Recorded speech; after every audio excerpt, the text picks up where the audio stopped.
Okay, everyone, so welcome back. So today we're going to make some beef stock. Okay, so the other day we made some chicken stock and we followed some really basic rules.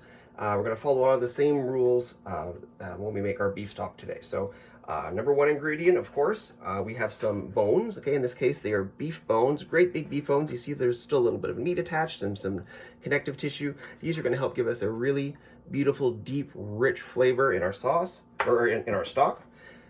As usual, we're going to use some mirepoix, carrots, onions, and celery. Now, the mirepoix that we're using today is cut a lot bigger than the mirepoix from when we were preparing our chicken stock.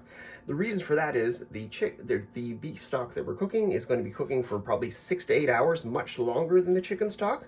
And I don't want my vegetables to fall apart while that's happening. So I'm going to cut them a lot bigger. You can see these little onions I have. I've just really cut them in half, okay? Other things that we're using with our stock today is I actually have a little bit of beef scraps that I have left over from that I had in my freezer from a holiday roast that I did. I have some parsley stems and some thyme stems. I have some peppercorns and some bay leaves. Also, a little bit different, a couple of ingredients that are a little bit different than when I did my chicken stock is I've got some tomato paste and I have some red wine. Okay, so tomato paste and red wine have a couple different rules in this preparation. First of all, when I add them to my stock and I start cooking it, it's going to help give it a deep, rich, dark brown color. Okay. The other thing that's going to happen is that both of these items, my wine here, and my tomato paste, are acidic. Okay. What that means is that there's acid in them, and what that acid is going to help do is, as these bones are cooking for a long period of time, is it's going to help break down a lot of the connective tissue, and it's going to help give my stock a lot more. It's going to dissolve collagen and other connective tissues, and it's going to help give my stock a lot of body. Okay, so first thing I want to do here, another thing that's very different from the chicken that we did is with the chicken stock we gave those bones a bit of a cook first before we added our vegetables in order to get rid of impurities. For the beef stock, we're going to do something a little bit different. Now, when we're making this particular brown beef stock, we want our stock to be brown when we're done. So what we're going to do is we're actually going to cook our bones and our vegetables and let them brown up a little bit before we add them to our liquid. Okay, so I have my oven at about 375 degrees Celsius right now. So I have these great bones. So these bones are basically going to go right into the oven now. And now I have my mirepoix here. So I want my mirepoix also to get some color to it, because once again, that'll help give me a really beautiful stock. So what I'm going to do here is add a little oil. And I'll take my tongs here.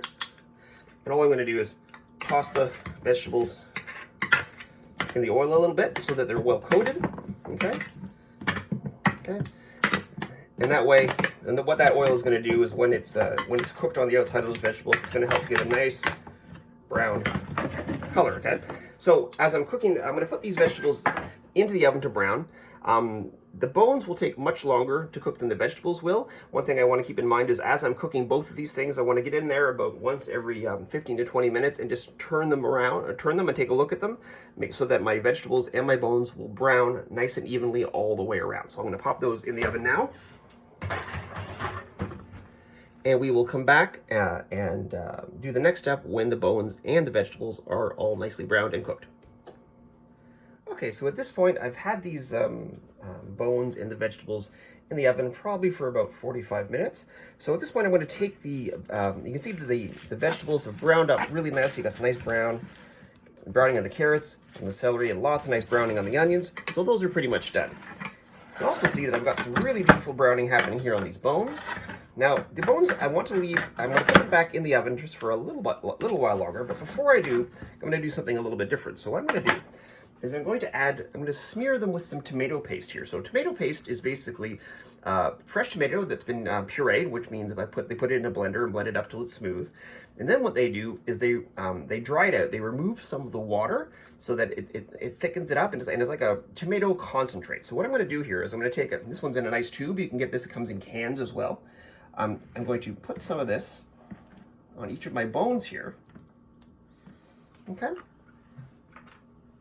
Remember, you don't need too much because it's very strong. It is a concentrated version, right? So what I'll do now is I'll take out a spoon And I'll take up my tongs, and what I'm going to do is I'm going to smear that across my bones a little bit.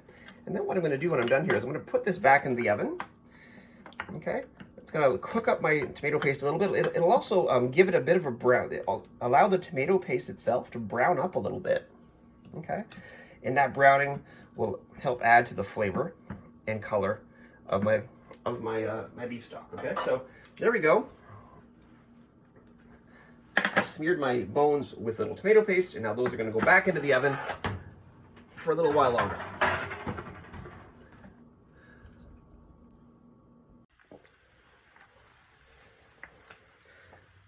Okay, so a little bit of time has passed, probably about 10 more minutes. So as you can see, I pulled my bones out of the oven.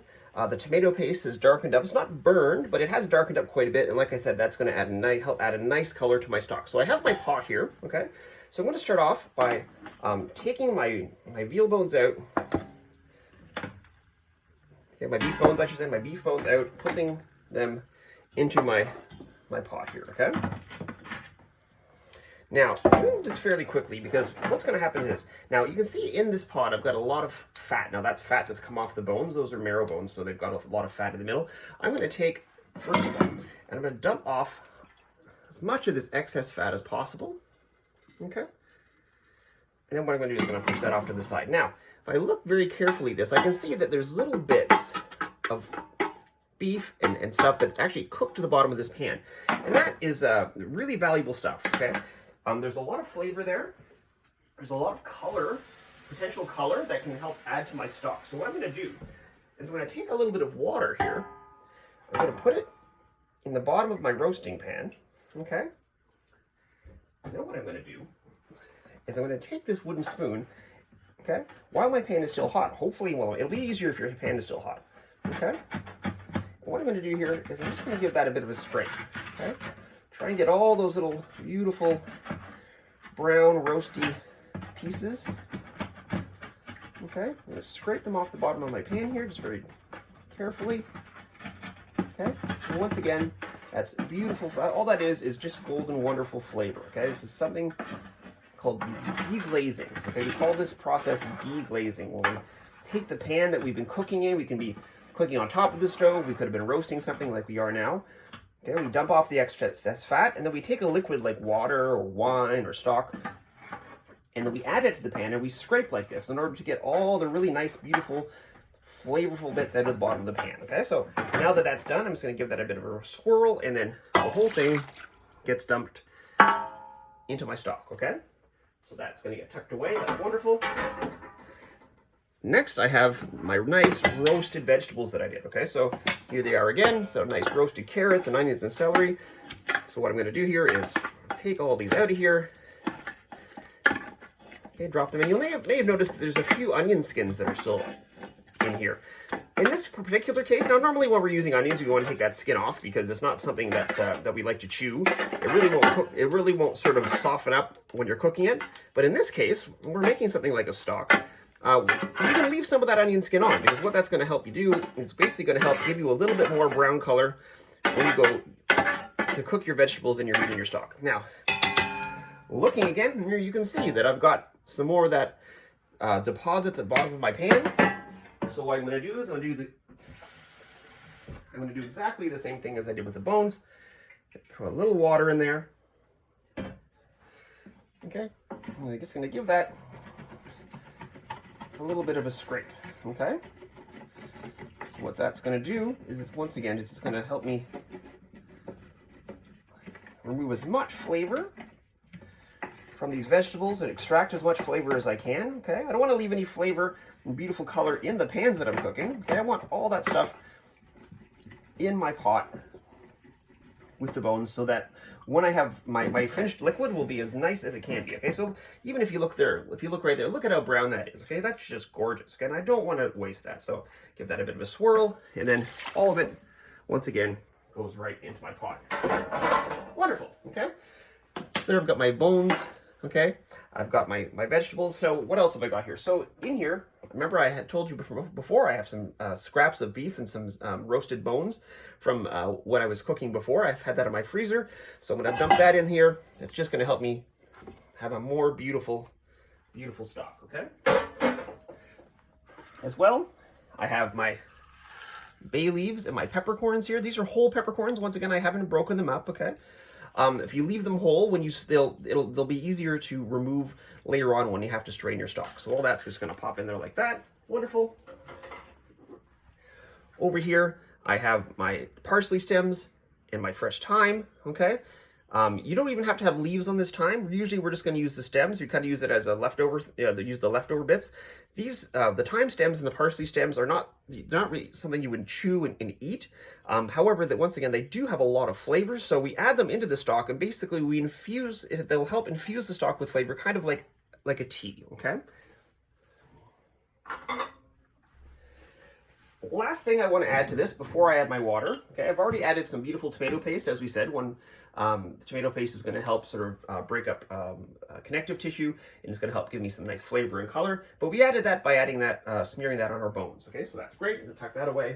The last thing I have here is I have some red wine, okay? Once again, the red wine is like the tomato in that it's got a bit of acid in it, and that acid is going to help us break down any connective tissue, and as well, the color of the red wine and the flavor of the red wine is just going to add to the stock. So probably going to add about 1.5 cups, okay?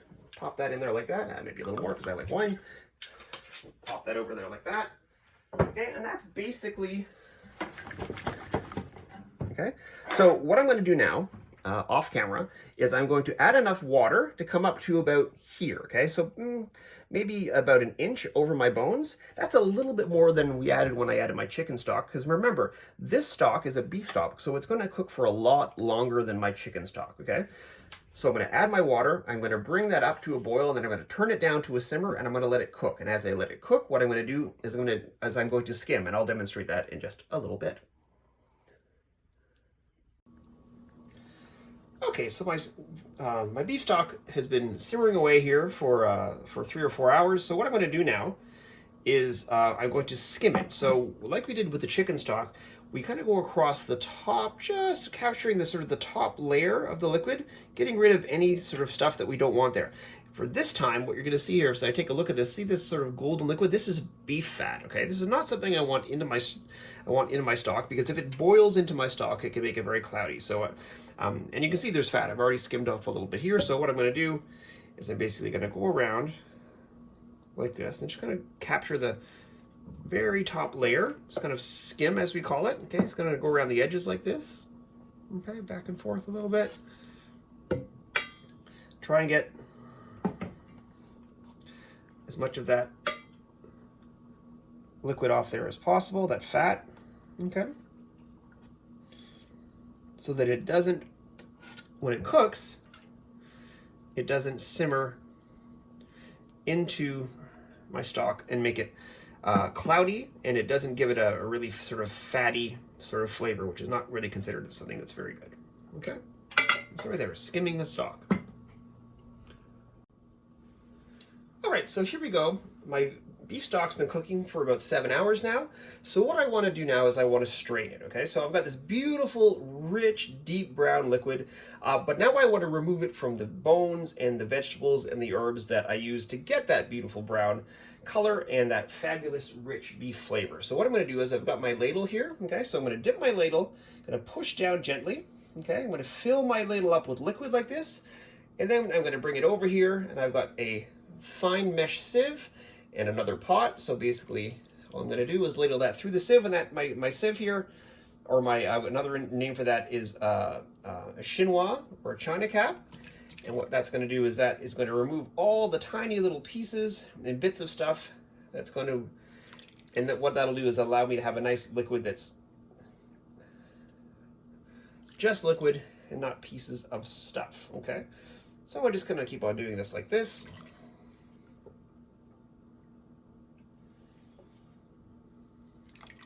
Okay, and I'll demonstrate for you. So I'm going to sort of pull this off here, and this is what we end up with. Okay, we end up with this beautiful liquid like this.